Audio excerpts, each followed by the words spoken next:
मार मार के भूत बना देगा कोई बाप अपने बच्चे को, अगर उस बाप को ये पता चल जाए कि मेरा स्कूल जाने वाला छोटा सा बच्चा एक दिन में 13 सिगरेट फूंक रहा है। पर अब सब कुछ आपकी आंखों के सामने है।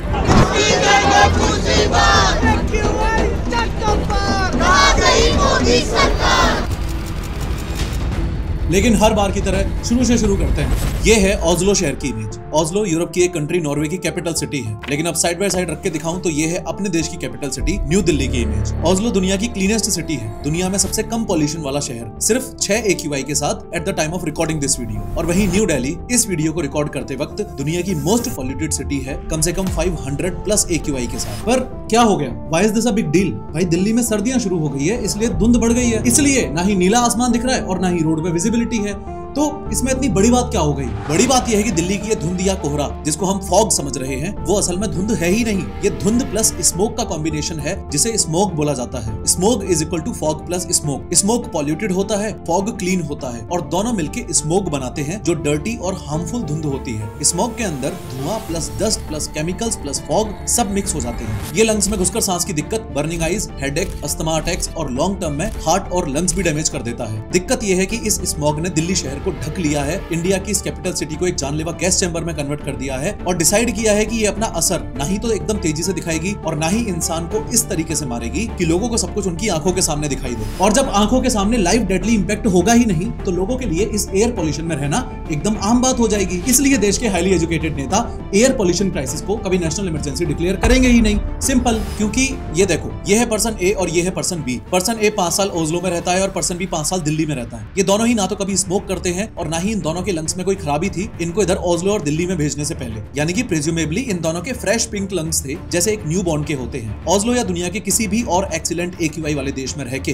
Under all other ideal conditions इस पर्सन ए के लंग्स ऐसे ही फ्रेश पिंक रहेंगे, लेकिन बेचारे पर्सन बी के साथ दिल्ली में रहने की वजह से जो होगा वो आप अच्छे से जानते हो। कभी कभी मैं सोचता हूँ कि अगर ह्यूमन बॉडीज ट्रांसपेरेंट होती और दिल्ली में रहने वाले लोगों को उनके लंग्स दिख रहे होते, तो इन काले सड़े हुए लंग्स से खुद को बचाने के लिए कोई भी दिल्ली में रहता ही नहीं। सब दिल्ली छोड़ देते, चेरनोबिल की तरह हो जाता दिल्ली। बस हमें हमारे काले सड़े हुए फेफड़े दिख नहीं रहे हैं, इसलिए ऐसा लग रहा है कि सब सही है। जबकि असलियत यह है कि जिनको ये फेफड़े दिखते हैं वो तो साफ साफ शब्दों में कह रहे हैं कि भैया समय रहते दिल्ली छोड़ के भाग जाओ। अभी इसी महीने की स्टार्टिंग में जैसे ही दिल्ली का पॉल्यूशन और ज्यादा खराब होने लगा, तो एम्स के senior pulmonologist doctor Gopi Chand Khilnani ने साफ साफ बोला था कि हर कोई तो अफोर्ड नहीं कर सकता, पर अगर आप अफोर्ड कर सकते हो, अगर आप जा सकते हो, तो एटलीस्ट आने वाले 6 से 8 हफ्तों के लिए दिल्ली को छोड़ के कहीं अच्छी AQI वाली साफ हवा वाली जगह पर चले जाओ। अब हमें ये फेफड़े दिखें या ना दिखें, पर आर्टिफिशियल इंटेलिजेंस और एडवांस्ड मेडिकल इक्विपमेंट्स की हेल्प से डॉक्टर्स जब इन लंग्स का सीटी स्कैन और एक्सरे करके ये पता लगाते हैं कि निमोनिया, फाइब्रोसिस और लंग कैंसर जैसी जानलेवा बीमारियां होने की कगार पर हैं इतनी सारी जनता को, तब जाकर वो ऐसे बोल्ड स्टेटमेंट दे पाते हैं कि अभी भी टाइम है, दिल्ली छोड़ के भाग जाओ। आर्टिफिशियल इंटेलिजेंस लंग साउंड्स को एनालाइज करके रेस्पिरेटरी डिजीजेस डिटेक्ट करने में हेल्प करता है, प्लस आपके फेफड़ों का सीवियरिटी स्कोर समझने में हेल्प करके AI बताता है कि कितना % लंग डैमेज हो चुका है। सिर्फ मेडिकल फील्ड नहीं,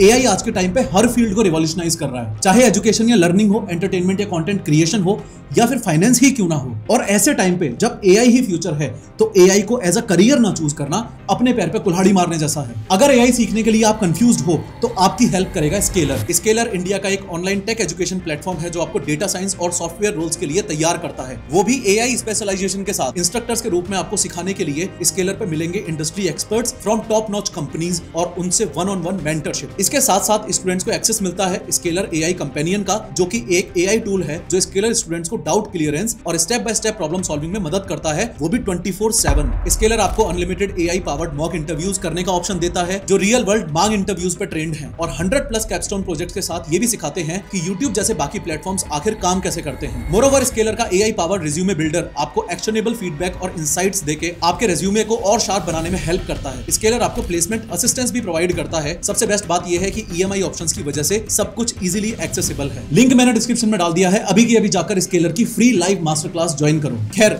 अगर तुम्हारे अंदर अंधा ऑप्टिमिज्म फूट रहा है और तुम भी यही सोच रहे हो कि थोड़ा इंतजार कर लेता हूं, कुछ समय में सरकार सब सही कर देगी, कर तो रहे हैं इतने सारे यूट्यूबर्स और इन्फ्लुएंसर्स इस मुद्दे पे बात, और डेली ये चीज न्यूज में भी आ रही है, तो सरकार कुछ ना कुछ स्टेप तो ले ही रही होगी, कुछ ही दिनों में आसमान भी साफ हो जाएगा, वगैरह वगैरह। ऐसा है तो पर्सनली मैं तुम्हें खुद बता दूं कि तुम एक ब्लाइंड स्पॉट में जी रहे हो।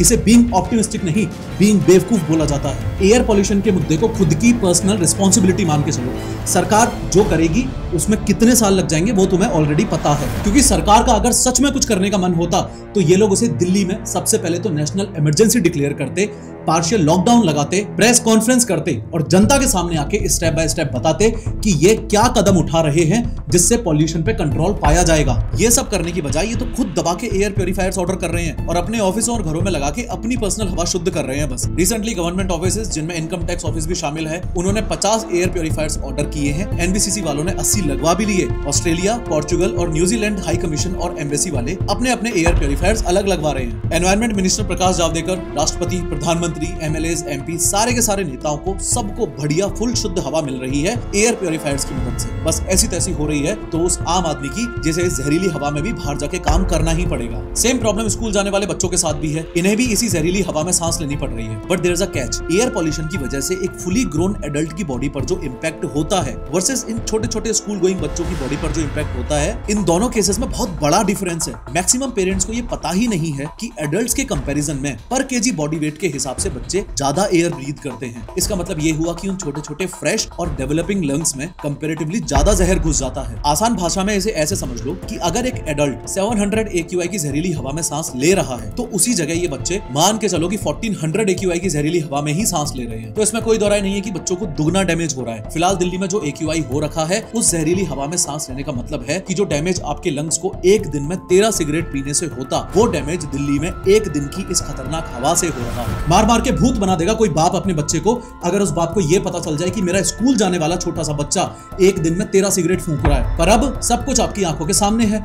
बच्चे स्कूल भी जा रहे हैं, यानी कि लगभग एक दिन की 13 सिगरेट फूंक भी रहे हैं। लेकिन क्या समाधान है पेरेंट्स के पास? कुछ नहीं। एक और ज्यादा इंपॉर्टेंट बात यह भी है कि जिस समय लाखों बच्चे स्कूल जाने के लिए घरों से बाहर निकलते हैं, वही टाइम होता है जब पॉल्यूशन भी सबसे ज्यादा होता है। ये कोई नई बात नहीं है कि हर शहर में जैसे शाम को ट्रैफिक खतरनाक पीक पे रहता है, वैसे ही सुबह भी ट्रैफिक पीक पर होता है और कार्स, बसेस, वैन्स, ऑटोज वगैरह स्कूल के सामने वाली रोड्स को पूरी तरह जाम कर देती है, जिसकी वजह से उस एरिया के 100 मीटर स्क्वायर में नंबर ऑफ क्रॉलिंग व्हीकल्स बढ़ जाते हैं और अल्टीमेटली बच्चों के डेवलपिंग लंग्स को और ज्यादा डैमेज होगा ही होगा। और ये कोई मनगढ़ंत बातें नहीं है। दिल्ली जैसे पॉल्यूटेड शहरों में जिन बच्चों का बचपन बीत रहा है, उनके लंग्स 10% से 20% तक छोटे होते हैं उन बच्चों के कंपैरिजन में जो अमेरिका जैसे साफ और डेवलप्ड देशों में बड़े होते हैं। साल 2017 में जर्नल ऑफ इंडियन पीडियाट्रिक्स में एक स्टडी पब्लिश हुई थी। उसकी फाइंडिंग्स में ये सब पता चला। फिजिकल एक्सरसाइज करने की कैपेसिटी खराब होगी और रेस्पिरेटरी सिम्टम्स और डिजीजेस का खतरा भी कंपैरेटिवली ज्यादा होगा उन बच्चों में जिनके लंग्स छोटे हैं। एकदम ऑब्वियस सी बात। और सोचो, आप और मैं इस बात पर चर्चा अब कर रहे हैं जब स्टडीज के अनुसार दिल्ली में रहने वाले 22 लाख स्कूल गोइंग बच्चों में पहले ही इररिवर्सिबल लंग डैमेज हो चुका है। This is a national emergency. आप ऑलरेडी लेट हो। हम बच्चों को स्कूल क्यों भेजते हैं? रट्टाफिकेशन के लिए नहीं ना। एक समझदार पेरेंट का अल्टीमेट गोल होता है कि बच्चे की थिंकिंग एबिलिटी और कॉग्निटिव फंक्शन इंप्रूव हो, लेकिन स्टडीज तो कुछ और ही बोल रही हैं। स्टडीज के हिसाब से एयर पॉल्यूशन में बच्चों को स्कूल भेजकर आप उन्हें डम कर रहे हो। ह्यूमंस की कॉग्निटिव इंटेलिजेंस पर ह्यूज नेगेटिव असर पड़ता है और दिल्ली जैसे डेंजरस एयर पॉल्यूशन लेवल्स में बच्चों की थिंकिंग एबिलिटी पॉल्यूशन की वजह से और ज्यादा कमजोर हो जाती है। अगर life long lung damage versus learning में से कोई एक चूज करना हो तो मुझे नहीं लगता कि इस दुनिया में कोई भी माँ बाप ऐसा होगा जो लाइफ लॉन्ग लंग डैमेज अपने बच्चे के लिए चूज करेगा। इसी लॉजिक से एक पॉसिबल समाधान यहाँ ये निकलता है कि जब तक शहर में AQI ठीक नहीं हो जाता तब तक दिल्ली के सारे स्कूल्स को बंद कर दो। पर दिल्ली में स्कूल्स शटडाउन होने चाहिए या नहीं, इस मामले पे भी पेरेंट्स दो कैटेगरीज में डिवाइडेड हैं और मैं मानता हूं कि ये दोनों कैटेगरीज में अलग अलग डिवाइड होना अपनी जगह पे बहुत सही है। खतरनाक एयर पॉल्यूशन से बच्चों को बचाने के लिए स्कूल्स बंद कर देना एक पॉसिबल समाधान हो सकता है, पर ये सभी बच्चों के लिए समाधान है ये कहना गलत है, क्योंकि ये समाधान असल मायने में सिर्फ तब है जब ये दोनों कंडीशंस मीट हों। कंडीशन नंबर 1, स्कूल्स शटडाउन करने के बाद बच्चा जब घर पर है तो वो अपने कमरे से बाहर ही ना निकले, वो बिल्कुल भी बाहर ना जाए और सुबह शाम अपनी गली या सोसाइटी के बच्चों के साथ भी ना खेले, क्योंकि अगर वो घर से बाहर निकला तो वो सोसाइटी या गली में खेले या स्कूल के प्लेग्राउंड में खेले, एयर पॉल्यूशन से डैमेज वही होगा, फर्क कुछ भी नहीं पड़ता। इसलिए सिर्फ स्कूल शटडाउन करने का कोई लॉजिक नहीं है। कंडीशन नंबर 2, स्कूल शटडाउन होने के बाद बच्चा जिस कमरे में है उस कमरे में एयर प्योरीफायर होना चाहिए ताकि उस पर्टिकुलर रूम का पॉल्यूशन कंट्रोल किया जा सके। अगर उसके रूम में एयर प्योरीफायर नहीं है तो इससे क्या फर्क पड़ता है कि वो घर के रूम में है या क्लासरूम में? बच्चे का एक्सपोजर तो इस जानलेवा पॉल्यूशन में हो ही रहा है। अगर ये दोनों कंडीशंस मीट नहीं होती हैं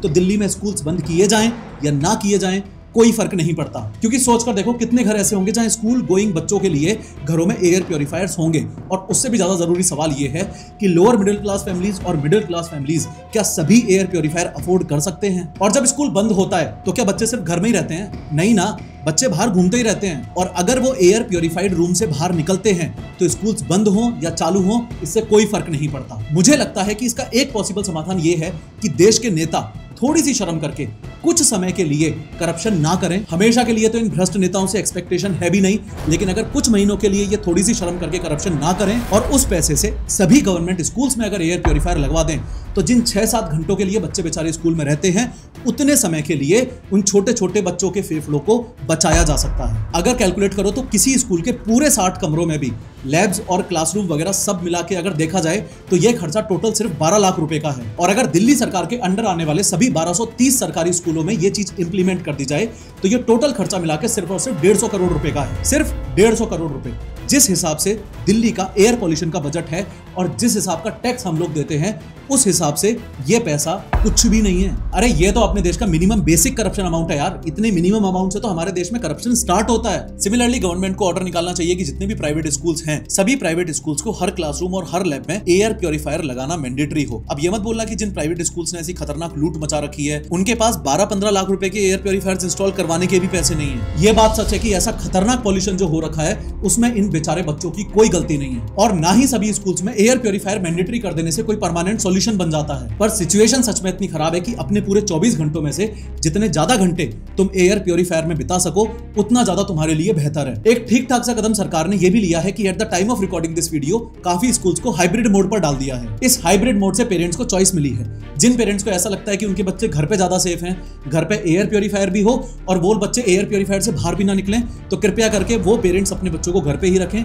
स्कूल ना भेजें। और जिन पेरेंट्स को लगता है कि हम एयर प्योरीफायर अफोर्ड नहीं कर सकते, बच्चे घर में रहें या स्कूल में रहें, हवा एक जैसी ही मिलेगी, वो अपने बच्चों की एजुकेशन डिस्टर्ब मत करो, वो अपने बच्चों को स्कूल भेज दो। बस यही है सरकार का final decision, at least at the time of recording this video, schools को लेके। अब बच्चों को तो तुम हाइब्रिड मोड पर डालकर घर पर रोक सकते हो, पर इनका क्या करोगे? ऐसा लग रहा है कि ये दिल्ली के मॉर्निंग रनर्स खुद हाइब्रिड बन चुके हैं, आधा इंसान और आधा एयर प्योरीफायर। आई मीन सच में, अगर कोई भी इंसान पुअर एक्यूआई होने के बाद भी घर से बाहर निकल रहा है, तो वो अपने एनवायरनमेंट के लिए एक एयर प्योरीफायर जैसा ही काम करता है। नॉर्मली बैठा हुआ या चलता हुआ इंसान भी जब ऐसी जहरीली हवा में सांस लेता है, तो वो डेंजरस पॉल्यूशन पार्टिकल्स को अपने फेफड़ों में जमा करके एनवायरनमेंट की क्लीनलीनेस में मदद करता है और एक जीते जागते एयर प्योरीफायर की तरह काम करता है। लेकिन ये लोग जो 500+ एक्यूआई जैसे जानलेवा और घातक पॉल्यूशन में रनिंग करके अपने फेफड़ों में ज्यादा से ज्यादा पॉल्यूटेंट पार्टिकल्स भरकर एनवायरनमेंट को क्लीन करने में मदद कर रहे हैं ना, ऐसे महान लोगों को अगर आप अभी के अभी वीडियो पॉज करके सल्यूट ना करो, तो मुझे आपके एक सच्चे देशभक्त होने पर शक होने लगेगा। इन लोगों के लिए एक सल्यूट तो बनता ही है यार। इनसे ज्यादा फिटनेस फ्रीक और कौन हो सकता है? ये हेल्दी होने के लिए बाहर जॉगिंग करने आए हैं, लेकिन और ज्यादा अनहेल्दी होकर घर वापस पहुंचेंगे। सही मायने में इवन माइल्ड पॉल्यूशन में भी जॉगिंग करना स्टुपिडिटी है, क्योंकि इस कचरे को इनहेल करने के लिए आपके लंग्स और ज्यादा मेहनत करते हैं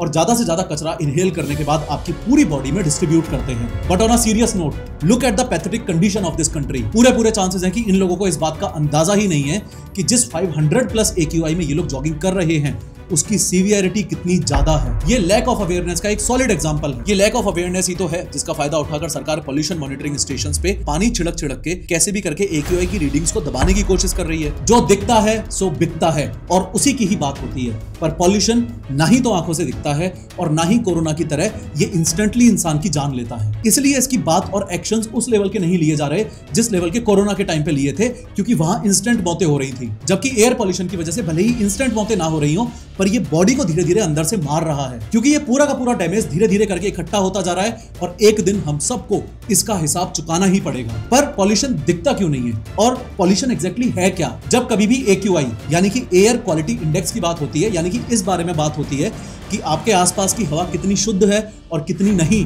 तो आपने एक टर्म बहुत बार देखा और सुना होगा, PM2.5। But what exactly is PM 2.5? इस टर्म में PM का मतलब है पर्टिकुलेट मैटर और 2.5 उस पार्टिकल के साइज को डिनोट करता है। PM यानी कि पर्टिकुलेट मैटर का मतलब सिंपली ऐसे समझो, हम कहीं भी मौजूद हों, अपने घर में या ऑफिस या क्लासरूम में या सड़क पे या दुकान पे, कहीं भी हमारे आसपास हमेशा ही हद से ज्यादा छोटे छोटे पार्टिकल्स मौजूद होते हैं जो हवा में तैरते रहते हैं पर हमें दिखाई नहीं देते। ये पार्टिकल्स सॉलिड या लिक्विड कुछ भी हो सकते हैं पर माइक्रोस्कोपिक होते हैं। इन्हीं पार्टिकल्स को पर्टिकुलेट मैटर कहा जाता है। ये पर्टिकुलेट मैटर गाड़ियों के स्मोक से, फैक्ट्रीज के पॉल्यूशन से, कहीं भी अगर कंस्ट्रक्शन हो रहा है तो वहां की डस्ट से, दिवाली के पटाखों से, रोडों के किनारों पे जमी हुई धूल से, कचरा जलाने से या सिगरेट के धुएं वगैरह से आते हैं। और PM 2.5 में 2.5 का मतलब यह है कि इन पार्टिकल्स का साइज 2.5 माइक्रोमीटर्स या उससे छोटा होता है। विजुअलाइजेशन के लिए इसको ऐसे समझो कि ये PM 2.5 पार्टिकल है, इसके ऊपर मैं एक और रख देता हूं, फिर एक और रख देता हूं, फिर एक और रख देता हूं, और ऐसे करते करते टोटल जब 30 PM 2.5 पार्टिकल्स रख दूंगा तो ऐसे 30 PM 2.5 पार्टिकल्स मिलके अपने बालों के डायामीटर के बराबर हो पाएंगे। लंबाई नहीं, डायामीटर। इतने ज्यादा छोटे होते हैं ये पार्टिकल्स। और इतने ज्यादा छोटे होने की वजह से ही हमारे जो नोज हेयर्स होते हैं वो इन पार्टिकल्स को पकड़ ही नहीं पाते और ये पार्टिकल्स सीधा जाके फेफड़ों के अंदर घुस जाते हैं और कुछ पार्टिकल्स तो ब्लड तक पहुंच जाते हैं, शरीर को भारी नुकसान भी पहुंचाते हैं। इसलिए ही AQI की बात करते वक्त PM 2.5 को दुनिया भर में सबसे डेंजरस पॉल्यूशन माना जाता है, क्योंकि जितना छोटा पार्टिकल होगा उतनी ही आसानी से फेफड़ों तक पहुंच के उनको सड़ा गला के काला कर देगा। लेकिन